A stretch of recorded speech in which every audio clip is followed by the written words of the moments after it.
there's a real difference between immigration and border security. A lot of people kind of get confused about it, and they want to talk about, immigration in the same breath that they speak about border security, and they're very different. I think I'm thoughtful and moderate on immigration, but I'm a hardliner on border security. I'm for putting the people on the border, using the technology available. And that's not to say, I'm not a fan of the idea that you're going to build a wall from Brownsville to El Paso, 1,200 miles is a bit ludicrous to me. There are places in the urban areas that fencing works. I mean, there are places that it works, but this cockamamie idea that you're going to build a wall from Brownsville to El Paso and somehow or another that's going to take care of all of our problems, both illegal immigration-wise and border security-wise, is just not reality. But the real key is the local law enforcement. They know where the bad guys cross. They know where the activities are. They're just outgunned and outmanned. We did 7 different surge operations over the course of the last year, and we saw a decrease in crime, all crime, by 60%. We have shown that to Secretary Chertoff, talked to the President about it, talked to Congress until we're almost blue in the face.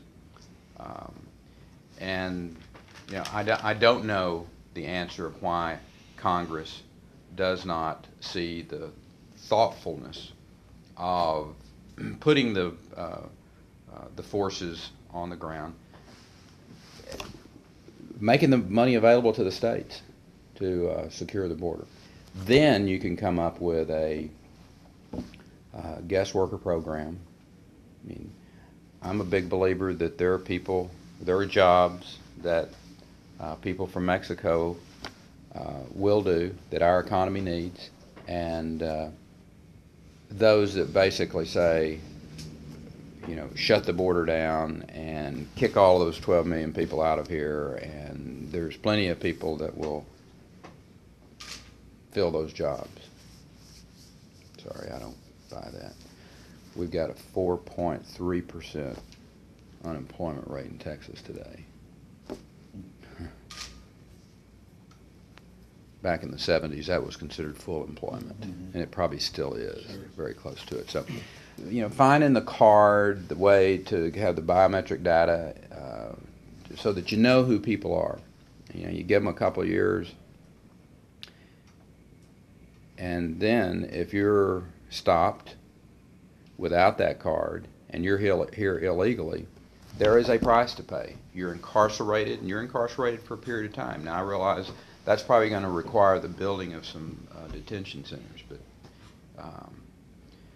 sure beats however many billions of dollars they're talking about on a wall that wouldn't work. The information that we have is that there have been individuals who have crossed, and some that have been apprehended, that have ties back to the Al-Qaeda network.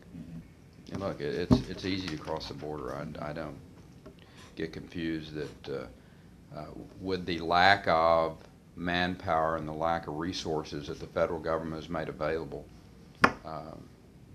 you can cross the border, and you can cross the border with enough frequency and with enough items to create a lot of havoc. Having a 1,200-mile border with Mexico makes for pretty interesting work day in and day out there. So